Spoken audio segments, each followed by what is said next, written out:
Hello and welcome to episode 95 of the Boot Nerds podcast. JayMike, welcome back.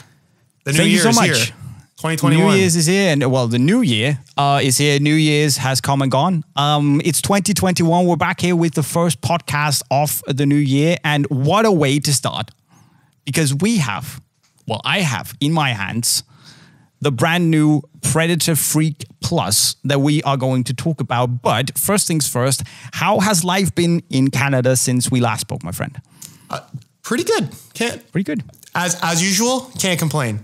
Okay. That is like above average, I take it. That's good to hear. You still have your eyes and all your fingers, so that's nice. This is definitely a half glass full perspective.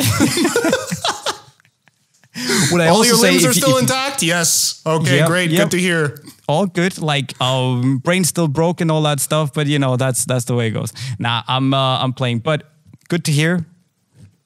Boots. So this is obviously a new Pred. We're gonna talk about it today, but your first impression is usually what's the most fun to hear. Compared to the Mutator 20 pluses. Obviously, they've cut the whole numbering system that we saw on the Nemesis as well. So this is just a Freak Plus. Yeah. What do you say? My first impression of the look, because obviously it's not the cop-out redesign that we've seen from Adidas several times over the years. It's what I would argue is a significant enough change to justify a new name. But I think what's cool visually about this new Predator is it looks the spikes and the contrast, it looks very organic. Like it looks like something that would be like an animal or some kind of like spiky plant. I really like how aggressive it looks. And I think I wasn't expecting something to look more aggressive than what they did with the Predator 20, but they've seemed to have managed it.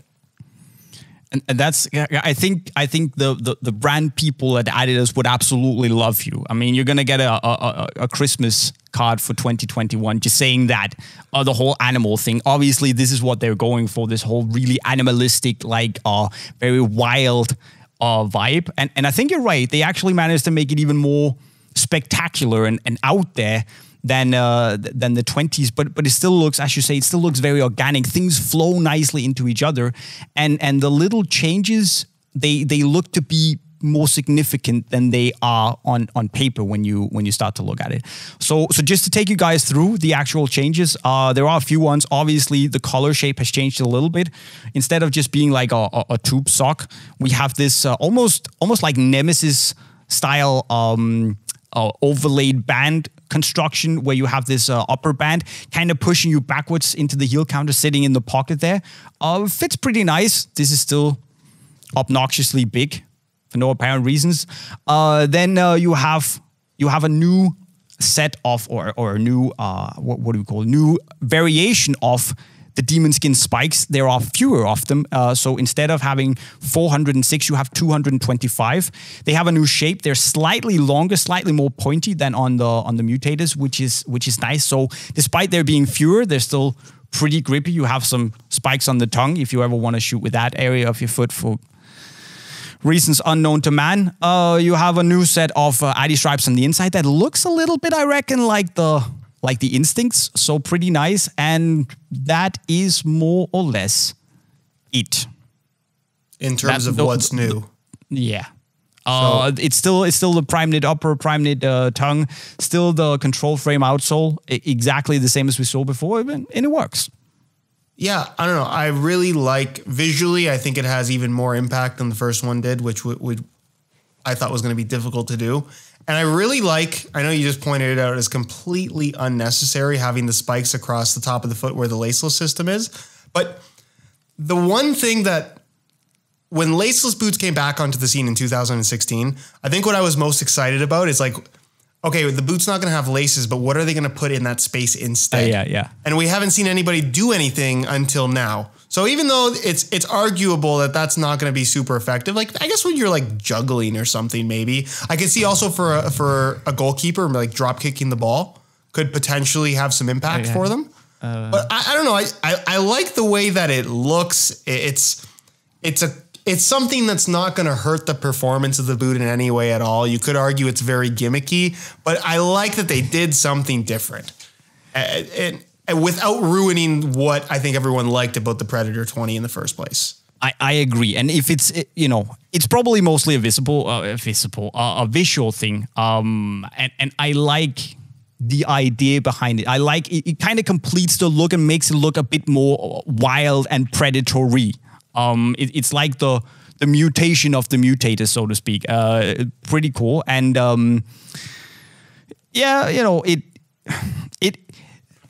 this is what it is. But the good thing about the new spikes, I just want to touch on those, is that the fact that we have fewer spikes also means that there's less rigidity in the upper because you have fewer rubber elements sitting on there. So the upper actually feels softer from the get-go.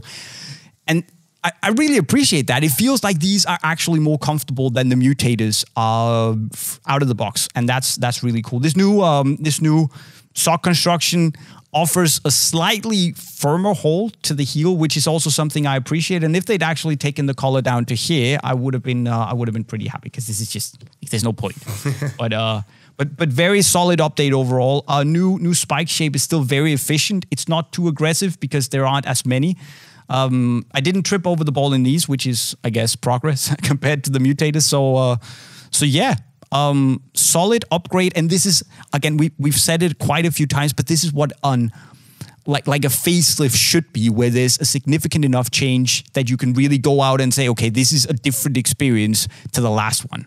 Yeah, which is good. And I like the way that they spaced out the spikes now. I like the pattern that is visually looks like it's flowing rather than just a bunch of spikes that are stuck on like the old one.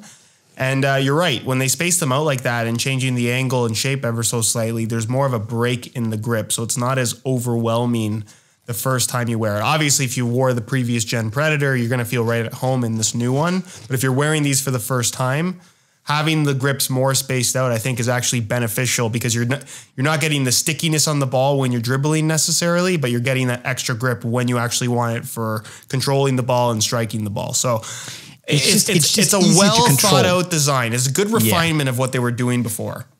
It's just like they realized that, okay, the Mutator 20 Pluses were just too much. It was just too uncontrollable, and the learning curve was very, very steep, I felt.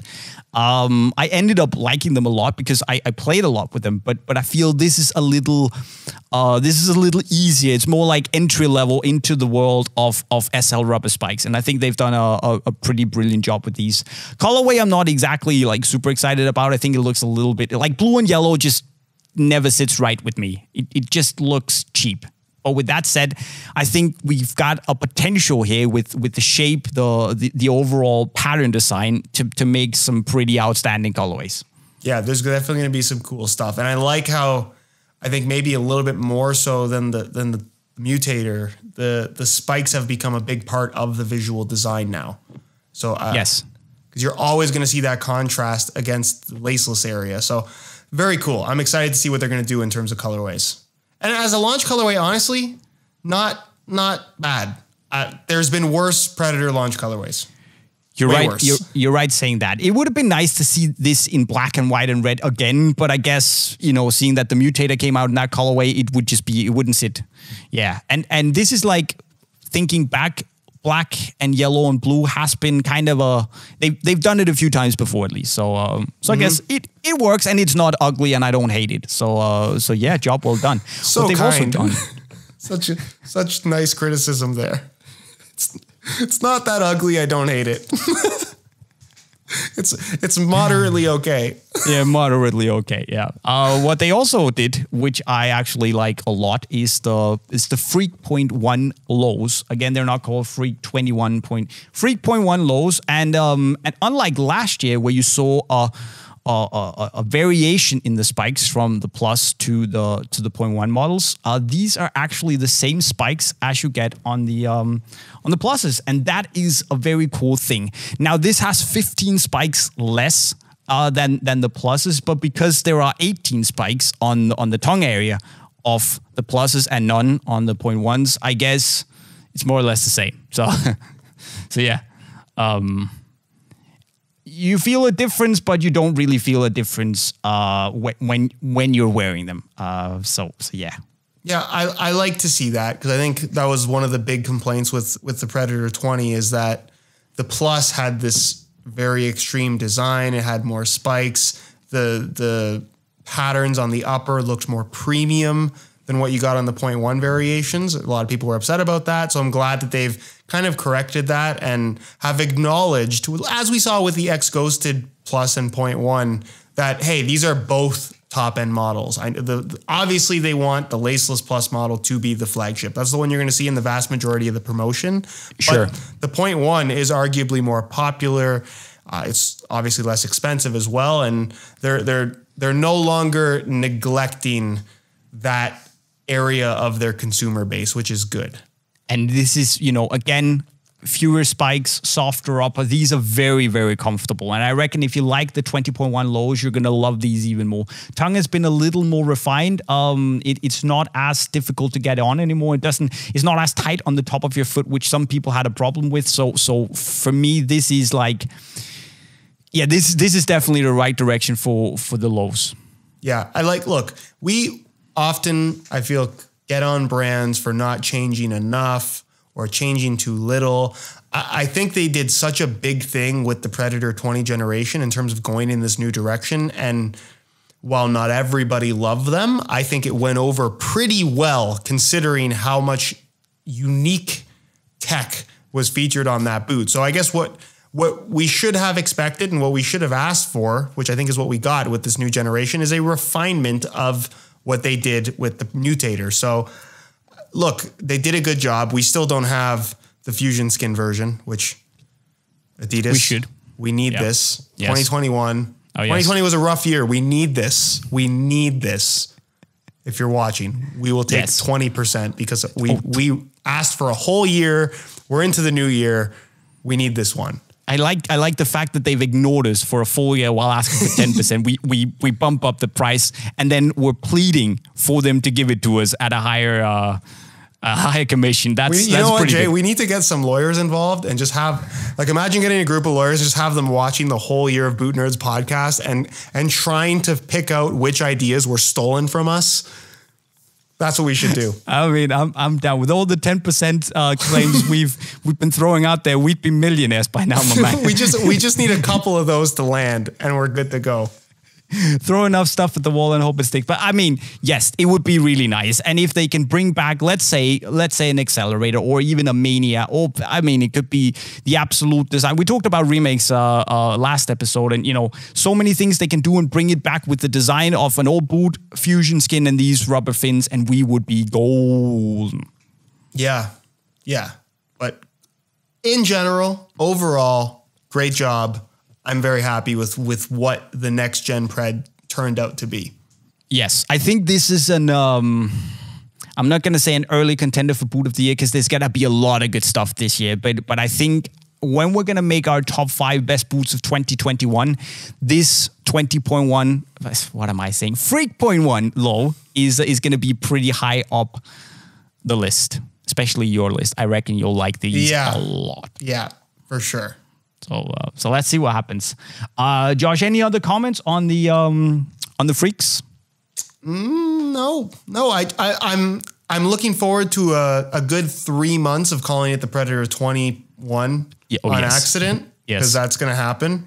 But we'll figure it out. I'll deal with it. I'll manage. Oh yes. Also, if you obviously we're recording this a little bit ahead of time because there's been a baby situation going on, so we just want to be sure. But when you see the Unisport review, there will be a very, very funny scene that you should go and watch. If you've seen it already, you know what I mean. If you haven't, go and check it out. It's pretty fun. So definitely, you owe that to yourself, and you'll probably never think of me in the same way ever again. I just about, I caught myself there. I almost congratulated you for having a baby that hasn't been had yet. Yes. And I figured that's kind of weird. I'm like, you know what? Maybe I shouldn't do that. Who knows if let's hope it's not dragging out all the way until this has come out. But that's the way it goes. So Unisport review, go check it out. It's a lot of fun. I'm actually looking forward to it because if for those of you that didn't see the Predator 20 plus Mutator review, that to me there's some all-time JayMike moments in that video. So this one better live up to the hype. That's all I'm saying. Let me put it this way: it's not as good because I'm not literally in a cage with an actual Komodo dragon. But it's a lot of fun. Okay, cool. We had a lot of fun shooting it. Can't wait. And that's the whole thing. Like this, what do you call it? It's not the punchline. It's the USP. The whole brand campaign is called U Plus behind this. So you can put this on and you turn into a better version of yourself. So you can imagine what we did, right? Yeah. Not to bring hockey into this, but once upon a time, actually, you know what? It's relevant because Adidas did. Let me guess. What? Did you, by chance, once work at a soccer store? I did at one point in time. This has nothing to do with that, though. Right. Not a single thing. Did you play pickup hockey? I do. I still do. Okay. But have I talked about that? I can't remember. A lot. I don't know. Okay. I don't actually know if CCM is still owned by Adidas. I want to say that they're not. But once upon a time they were. CCM is a hockey company for those that don't know. And they did way back in the day when I was a kid. They had a skate. Their top of the line skate was the CCM U Plus. Literally a U with a plus. That's you just made me think of that. That's all. Nothing more to add. Wow. Some designer at CCN is getting a hefty payoff for this. See, this is what we should do. Like 10 years down the line when they come, we put the SR4U lawyers on it and it's like get the back, man. That's awesome. Anyways, that was a lot of beating around the bush. Moving into our Q&A section. And of course, if you have any questions you want answered, please leave them in the comment section right down below because now yours truly is more or less back on track with the podcast. So yeah, we can answer questions regularly again. Before we move into the questions, Josh, now scrap that. Let's take some questions. Because I have a good one here from the Nintendo Gamer. And it's a question I think that you will react to with let's see what you say. It's not great that Puma promote the King via Neymar and then instantly he switches to the future when kids follow what he wears and spend big money on these boots. I'm just excited to hear what you think because I said Neymar. It's kind of a trigger word. Look, I got attacked on the internet for suggesting that this was not necessarily the most brilliant marketing move by Puma because it was going to be very difficult to maintain interest around such a simple boot that is the Puma King Platinum, as good as it is. And I have to imagine that now that he's switched out of the King Platinum into the future and all these kids went and switched into the King, they're probably at least a little bit upset that it's no longer technically the Neymar boot. Yeah. So I don't know. If you're buying the same boots as your hero, if Neymar is in fact your hero, if he switches into another pair of boots, I mean, I guess Puma's going to look at it as like, hey, just buy the ones he's wearing now. Yeah. That's kind of their strategy by the looks of it. But I could definitely see why somebody would be upset. Oh, yes. On the other hand, I think it was like they had to put him into something until the future sets came out. So I think it was a nice way of like telling the Puma brand. So we discussed it back then, and obviously back then I knew what was going to happen, so I couldn't say that. But I always thought it was a good idea now that they had to do it this way because Future Set wasn't available at the time. That they slapped them into something that was so far away from the Future Set that they didn't slap him into Ultra. That would be a really weird move, right? Then he had a little bit of time in the Heritage Silo, the whole King story, all that. Cool story, bro. Now he's into Future Set. Moving on. Yeah, but I understand your point. I understand why people might be upset, but... Yeah, I still stand by what I originally said. The Ultra had literally just dropped like a few weeks prior to that move. All the stores had them in stock, ready to go. Get some momentum on that because that's an excellent boot. I gave that the boot of the year last year. Oh, you did? I think that's a phenomenal product. But instead, they chose to market a King Platinum that most stores had very little inventory of. But and here's the thing, right? If they throw him into the Ultra and then move him into the King, they might. Yeah. Some people might be thinking, "Oh, didn't he like the Ultra? Didn't he this or this or that?" Sure, it's like it could also be a little Jay, bit of we're a, also of assuming that a lot of people are way too into football boots, and I think that we lose perspective on the vast majority of consumers when being on the Boot Nerds podcast, because I think we overthink this way more than the normal person would. Oh, definitely, yes, definitely. You're right. Look, I get what you're saying. I still think this is probably. I think they navigated through it all relatively well, given the circumstances. I would have been hesitant personally if I was head of Puma sport marketing to throw them into the Ultras, but you make a solid point. Fair play. Sure. No more Neymar talk in this episode, I hope. Okay. We're going to answer another question. We're just going to get something that we haven't discussed yet. Hey, Jay and Hung Mung Sin. That was the name I gave you in a couple of episodes back. I watched all the broadcasts from the beginning. Appreciate you, my man. I have one question that I've asked multiple times. I'm a winger, similar to Neymar, as skill and speed, and I wear Nemesis usually, and I don't mind the Predator laceless, but I think... but a thing that always happens is when I do the last skill and is about to sprint, the defenders always step on my foot and that gives me a bubble, annoying me for days. How can I protect my foot from that, as well as having the best boots for my position? Two girls over drinks. Go. I'm just going to get some. Yeah. Sorry, I'm going to leave it there.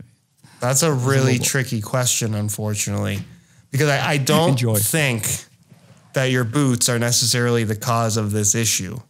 The cause of this issue, and I hate to go on another Neymar rant, but I've talked about this several times before. And as we're making this podcast, Neymar may or may not still be injured. I'm not entirely sure what that situation is because I cannot predict the future. But I said this like 3 years ago and people got mad at me. Neymar is one of those players that puts himself in situations to get injured a lot.